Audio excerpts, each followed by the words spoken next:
Ah bah enfin! Bonjour à tous et bienvenue en Tech Break, votre rendez-vous hebdomadaire par 01net.com. Et l'actualité de la semaine, c'était la keynote Apple. Une heure ultra efficace pendant laquelle on a eu des nouveaux Mac, des nouveaux iPads, une nouvelle Apple TV et surtout, une nouvelle couleur d'iPhone.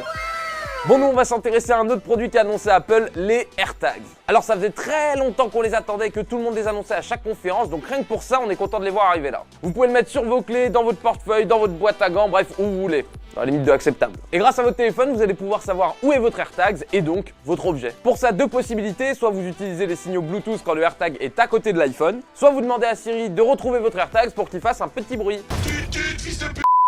Un truc plutôt cool, c'est que la batterie sera changeable par nous, enfin par vous, enfin par n'importe qui quoi. Et venant d'Apple, j'avoue, je suis agréablement surpris. Pour ce qui est des prix, on est sur 35 € l'unité. Et venant d'Apple, j'avoue, je suis pas agréablement surpris. Et si vous voulez en acheter 4 pour traquer absolument tout ce qui vous entoure, c'est votre droit et il y a un pack pour vous à 119 €. Et attendez, si vous êtes chaud niveau moula, vous avez une petite édition Hermès avec une lanière en cuir à 449 €. Le truc c'est qu'avec ce AirTag là, si tu perds tes clés, t'es pas dégoûté d'avoir perdu tes clés parce que tu peux les refaire pour 30 balles. T'es dégoûté d'avoir perdu le AirTags, 449 €. T'es dégoûté. Et cette semaine, on voulait savoir est-ce que les AirTags vous intéressent, est-ce que vous pensez en acheter ou pas du tout. Dites-nous tout ça en commentaire, justifiez oui ou non pourquoi. On en sélectionnera 2 la semaine prochaine.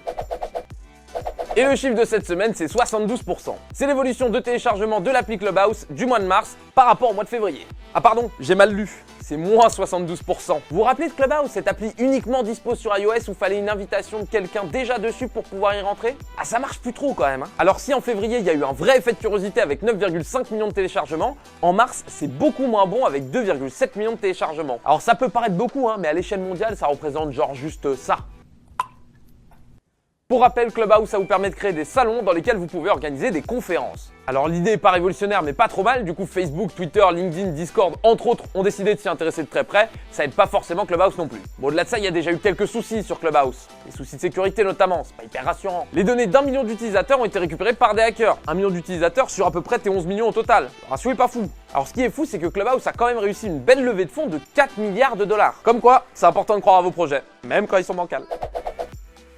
Et place au concours, la dernière fois on vous offrait votre souris de chez Razer, la Death Aider V2. Et c'est Benjamin qui l'a gagné, bravo à toi, va voir ton commentaire pour voir comment récupérer ta souris. Et cette semaine on vous offre votre Streamcam de chez Logitech. Elle filme en Full HD, en horizontal ou en vertical. C'est très bien pour les stories Insta, pour les TikTok. Vous avez un micro en stéréo, elle est USB-C, mise au point automatique, bref.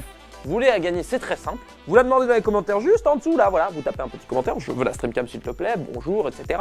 Et on en sélectionnera un la prochaine fois. Bonne chance à tous. Et la vidéo de cette semaine, elle nous vient de Bretagne. Vas-y, envoie les bigoudens, un peu de bignou, un drapeau et Yermat.